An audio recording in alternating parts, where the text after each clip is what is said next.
Imagine this. You have a few deck chairs on a sinking ship. You rearrange those chairs in the name of reforms and change. But the ship is still sinking. And that is the situation in Sri Lanka right now. The country is grappling with its worst economic crisis since independence. The cabinet resigned and the president offered to share power with the opposition.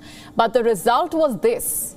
The first few nominations saw the president reappoint 4 of the outgoing ministers. So minutes after resigning, they were back to their old jobs.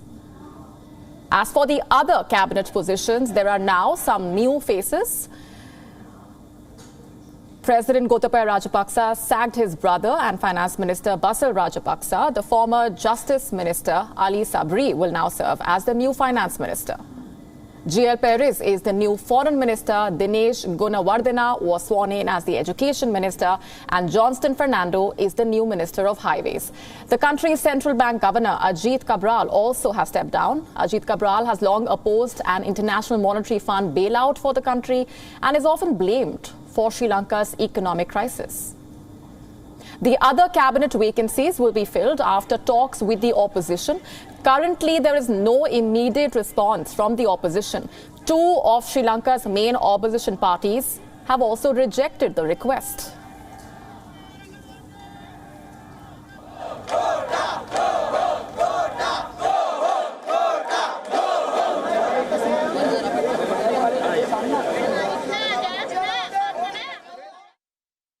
Sri Lanka is not a dictatorship. This is a democracy, and we will fight for the rights of the people, and we will fight to protect democracy in our motherland. But these cabinet resignations may not be enough to quell the protests. What the people really want is the Rajapaksas to step down, but Gotabaya Rajyapaksa and his brother Mahinda continue to hold their posts. The anti-Rajapaksa sentiment is currently gaining momentum as Sri Lanka is grappling with its worst economic crisis in decades. After months of economic hardship, the crisis has only gone from bad to worse. Power cuts are now common, fuel is too expensive, and ration lines are getting longer. Protesters say they will not stop until the Rajapaksas resign. They are using temporary measures to stop these protests by the people.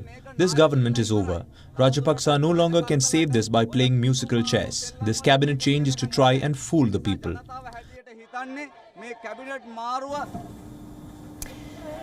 The country is witnessing unprecedented food and fuel shortages. Inflation is at a record high. Power cuts are crippling. On Monday, trading was halted on the country's stock exchange seconds after it opened, after shares fell by more than 5% threshold.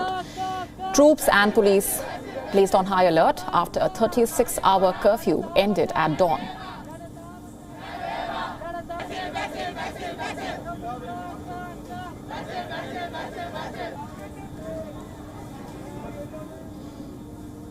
Our correspondent on the ground, DASUNI ATHAUDA, has been tracking all those developments. She has sent us this report. Take a look. Seeing right now is history in the making here in Sri Lanka, as hundreds of thousands, if not millions of citizens have now taken to the streets in various parts of Sri Lanka to voice their dissent and disapproval against the current government, which is led by President Gotabaya Rajyapaksa, for leading this entire country into the worst economic crisis in the history of this country. Now, as the protests continue to gather momentum in various regions, continues to lose its stronghold in Parliament, with many ministers and state ministers now tendering in their resignations due to a strong opposition given by the people here in Sri Lanka. Truly challenging and monumental times here in Sri Lanka. Reporting for WION World is one from Colombo. I am DASUNI ATHAUDA. WION now available in your country. Download the app now. Get all the news on the move.